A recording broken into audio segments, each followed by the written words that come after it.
So, ladies and gentlemen, let's start off the show today with some environmental news, shall we? We have some fracking news. Actually, you know what? We actually have a very frack-heavy show today, ladies and gentlemen.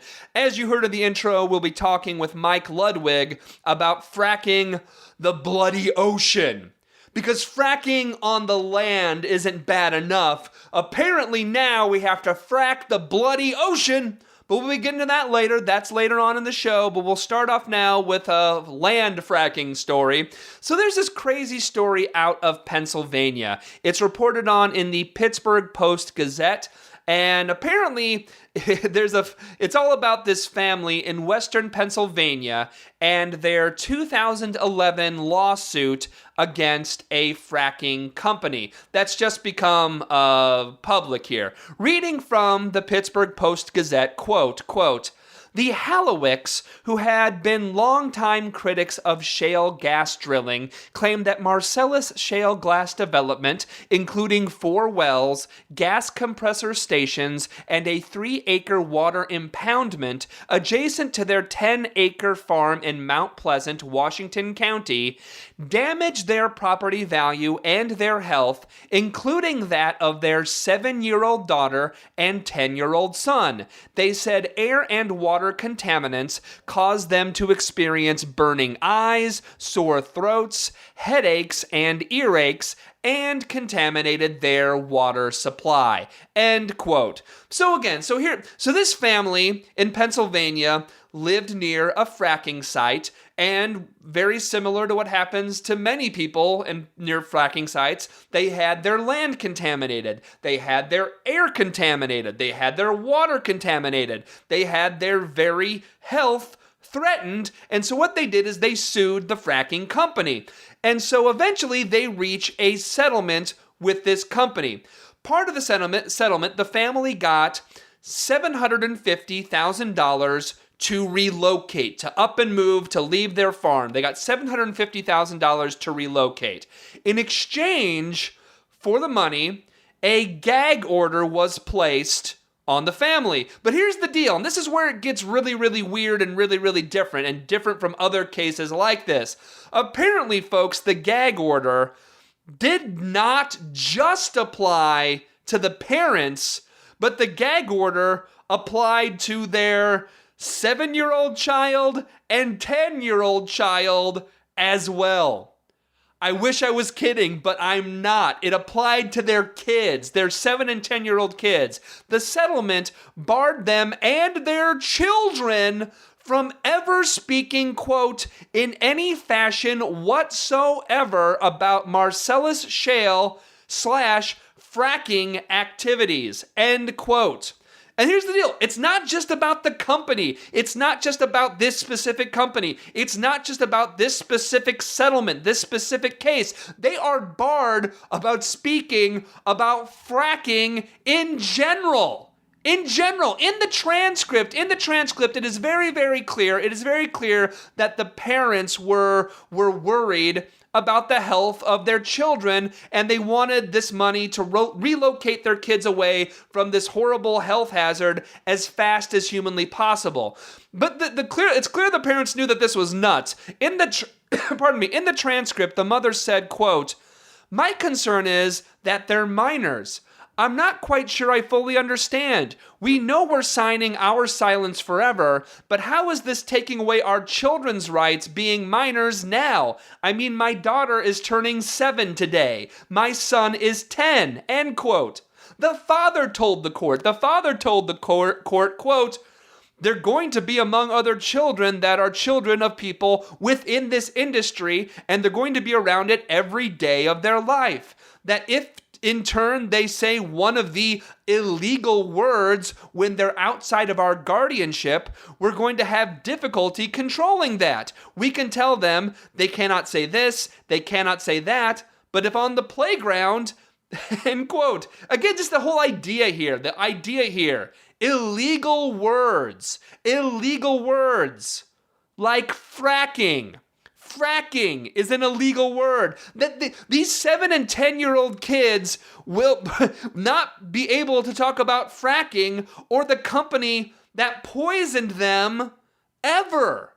Ever. It would be illegal. Those words are now illegal to the 7 and 10-year-old kid.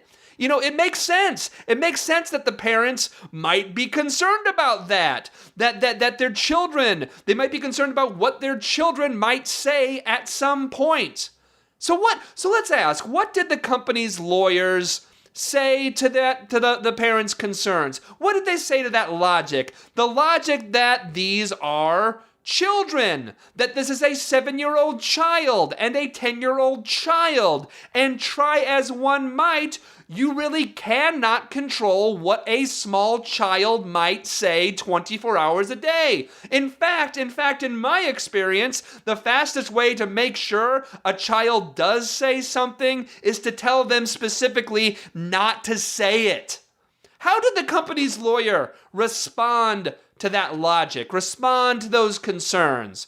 Well, the company's lawyer, a man named James Sweats, told the court, quote, "I guess our position is, it does apply to the whole family. We would certainly enforce it." End quote. So folks, this fracking company insisted on the lifetime silence of a 7-year-old child and a 10-year-old child when it comes to fracking. They cannot talk about the company or fracking according to this settlement ever. How friggin' insane is that? How friggin' insane that they insisted that these children never, ever, ever talk about fracking until the day that they die. No, let's be fair. I hate to say this. Let's be fair to the company, but they actually have released a statement. Since this story has come out and become public, the Post-Gazette actually reports that, quote, a Range Resources spokesman said Wednesday that the comments by Mr. Sweats are, quote, not something we agree with, and added, quote, we don't believe the Halowick settlement applies to children, end quote. That's nice, isn't it? Isn't that nice? That's very nice. That's very nice. Now that the settlement has been exposed, the company is backing down. Now that it's been clear that this is clearly ridiculous, it's clearly unconstitutional, I would say, that the company is backing down from this. However, I do want to note, the family's lawyer is now asking that they get that in writing from all of the companies involved in the suit, which is good for him about this. Get it in writing that the children are cleared to speak about fracking. But seriously though, let's get back to the big issue here. How crazy is this?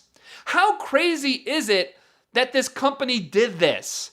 How crazy is it that a judge approved that as part of this settlement?